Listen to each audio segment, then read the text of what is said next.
G'day guys, welcome to another video. We're out the back of my house at my shop. We're about to get to work on JZX100. I keep calling it JZX90 by accident. It's a JZX100. I am super duper pumped. I've got a whole bunch of goodies here for the JZX100.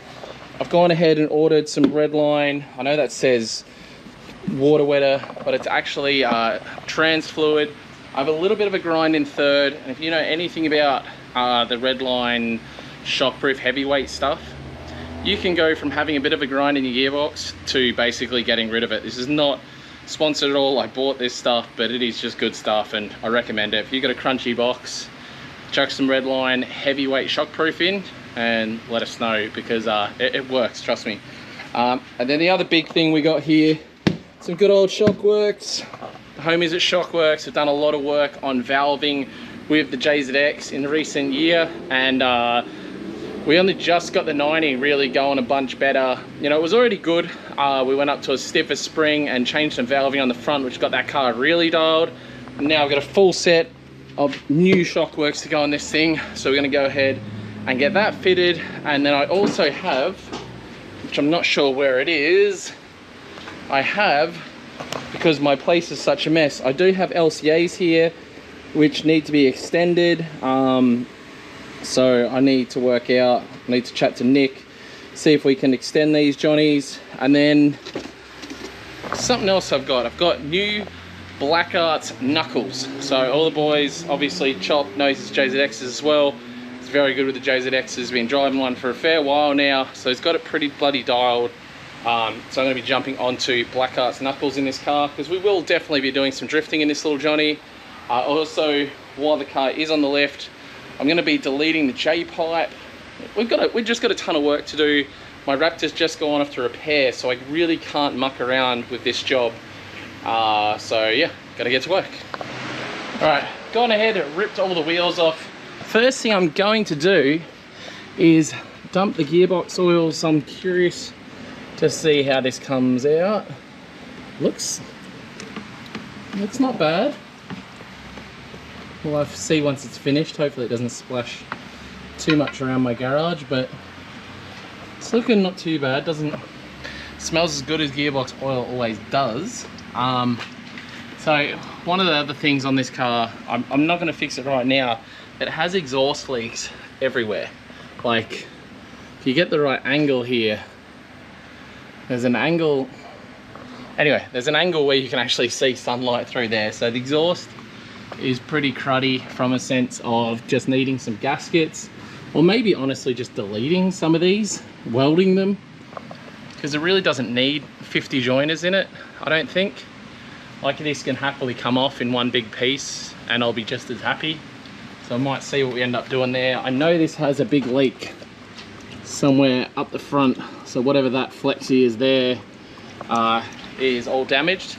And then one of the main reasons I want to get rid of these LCAs is this is the weird LCA design from Japan.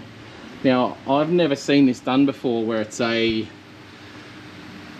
control arm and then they've cut the end of the control arm off, and then it's almost a bolt on to the end of the lower control arm. It's a really weird design I've never seen done, and like, it works.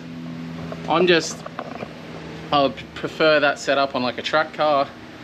Being on a daily driven car is just a bit sketch in my opinion, so we are going to change it out to something more like permanent, that can't potentially come loose when we're doing a lot of like highway miles and all that sort of stuff. So that is my aim there.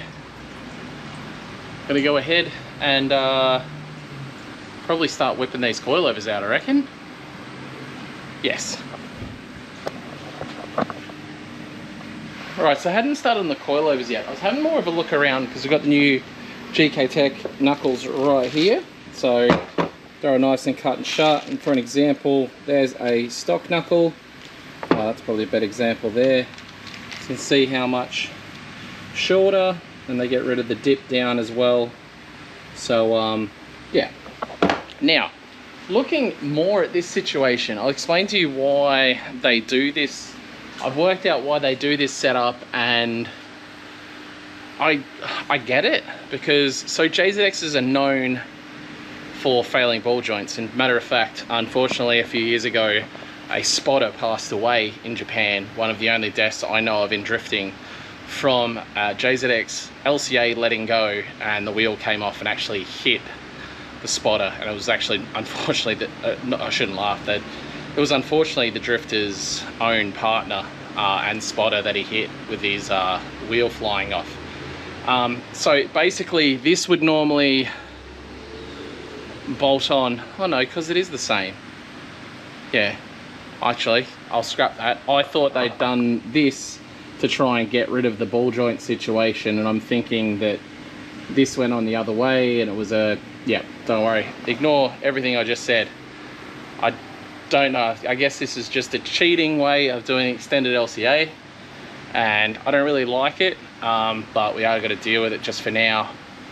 I may even just leave the knuckles for now, because I'm not sure we're going to get a chance to do the LCAs. So I'm just going to go ahead and get the coilovers changed over first, and see if I get Nick gets back to me about doing these extended LCAs. Alright, so coilovers are out of the car, front and rear. Still haven't put gearbox oil in yet, because I don't know where my little pump thing is to get oil from here into my gearbox. So that's a big mistake by me there. Rears come out, you had to obviously pull the seats out to get through to the rear coilovers. But so JDM as it gets, HKS Hyper D, which I'm assuming means hyper drift. They generally go for the D. But yes, I've got my SHOCKWORKS. Love my boys at SHOCKWORKS. Some pink stickers. The pink will probably actually go kind of good with that grey. But anyway, got some brand new SHOCKWORKS 22 kilo front springs. Pull these out. So that is front to front there. Obviously my SHOCKWORKS are base height adjustable. The HKS were not. So that was probably your biggest downside with the HKS. You know, with your actual height adjustment, you didn't really have any proper height adjustment with them. Just made the car sort of ride like crap. That's kind of what I did to the front. It's because I had wound it up a bit. It just crushes the springs and makes the car kind of ride crappy. The rear was sort of the opposite, where I went kind of low in the rear, and the rear was sort of bouncy and tingy.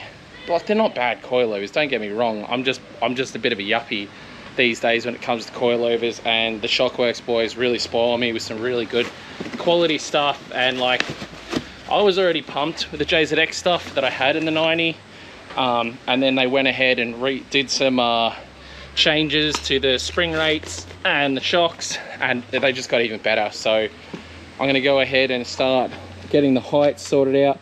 Just going to go for pretty much the same height. I actually want to check if these springs have weights on them, but they definitely look like they're quite a bit softer.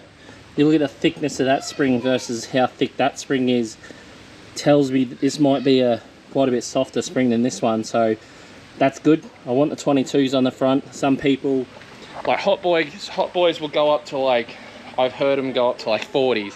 I think that would be insane, but like 326 power for their sort of hot boy stuff, they got like 36 kilos in the front, so they can run the car slammed and not have much travel at all.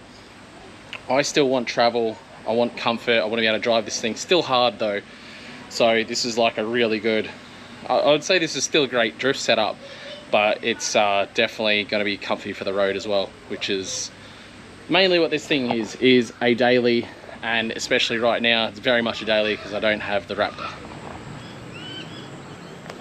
I hope my camera's picking that up.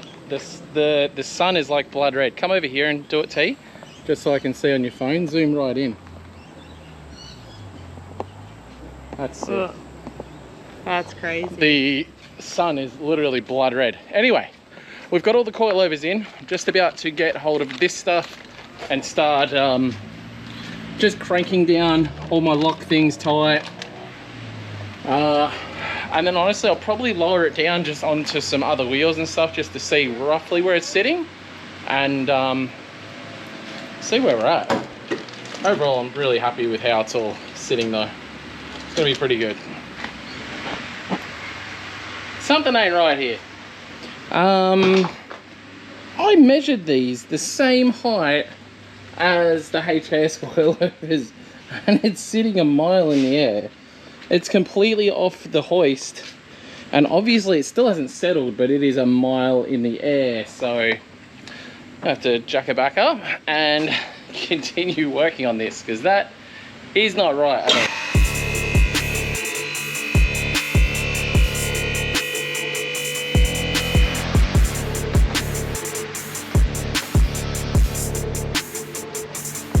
Okay, hard to tell, but height is set. I have to show you guys. Once I pull it out from under here, I'll get the height set. Really tempted to go ahead right now and just start ripping all the J-pipe stuff off, but I'm not going to just yet.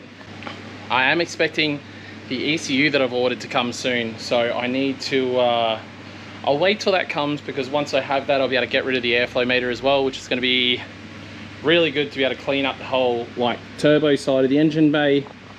I'm not going to take the car off the hoist right yet. Like I said, I do want to get, it's kind of working backwards in the fact that I've just done the coilovers, but I do want to do these LCAs and the new Black Hearts knuckles, ideally while it is on the hoist. But main reason I'm not taking it off the hoist is because I need to remember to put this in. So I'm going to go have some dinner, chill out with my family, and get back going with this vlog in the morning. While I'm eating dinner and stuff, go check out lukefink.com, grab yourself some merch. Still got hats. I don't know if we've got this shirt on there anymore, but we've got some of the club outrun stuff. Yeah, check out the store, support the channel. I really appreciate it. Helps me do dumb stuff. I like doing dumb stuff. On to the next day now. I've just gone out. I've got the pump I need. Took Tiana's 8.6 for a drive, and she had basically a completely dead windscreen wiper. I had to replace them. Anyway, this is my situation when I park the JZX100. Oh well, I'd leave it on the hoist. I have to I'm gonna cut these off. I am looking for a proper nice muffler setup for this. I'm not sure how quiet I'm gonna go with this kit. I really feel like a Canon's more suited to, you know, the big rear bar, and it has a huge hole as well, so it's like maybe something Canon size with a dump. You know, basically like a 5-inch tip is what you need to suit this big ass BN body kit. So I'm gonna go ahead and get the oil into the gearbox, feel it, see how it feels, cut the end off those pipes, and then take this thing for its first test drive on the SHOCKWORKS. Unfortunately, we're not gonna have time to do the LCAs now. As much as I would love to leave this thing just up on the hoist and get it done, the Raptor's off being fixed. I won't have it for 7 to 10 days, they said. So yeah, we need the family car. The 86 has 4 seats and everything, but doesn't have aircon. This car does, so that's our current situation. I'm gonna go ahead and pump some oil into this box.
Alright guys, going on our first drive now after new coilovers and different oil in the box. Just just gonna take it for a drive, see how it feels. Already massive difference in the suspension just coming out of my driveway. Just so much better, just so much smoother. The car just, whoa, new stereo works well, and that was a bit too loud, but it just feels a million times better. I'm absolutely bloody stoked on this. The bumps, everything. SHOCKWORKS, boys, you do it so good. I absolutely am so stoked to be involved with a company like that, and it just feels phenomenal. All right, I'll take it for a drive and I'll report back.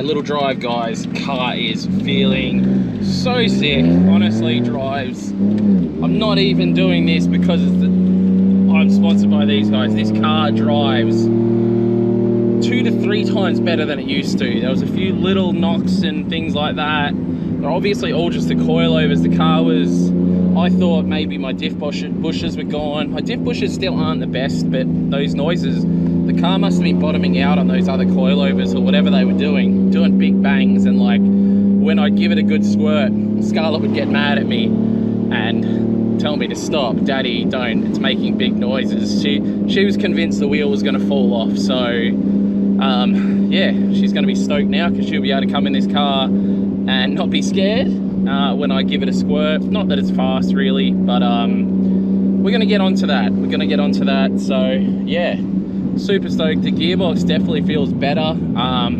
I guess the oil will have to get further through the box, but already that shockproof oil, I can tell when I changed to 3rd, it was crunchy, now it's not. So you know what I mean, it's, I don't even know if it's a temporary fix, but it's a band-aid solution that does work. I have done it before. Yeah, Redline oil, if you want to send me out a bunch of that for all my cars, I'd be super stoked. But that stuff is good. A little bit expensive, but definitely worth it. It's a lot cheaper than spending $3,000 on a new gearbox. So yeah, grab yourself some Redline. Heavyweight shockproof is what I recommend for the gearbox. Works a treat. Anyway, I'm going to wrap this video up here. We'll see you guys in the next one. Might even give this thing a little test drift at the drift track tomorrow night. We'll see how things go. Peace out, guys. Thanks for watching. See ya.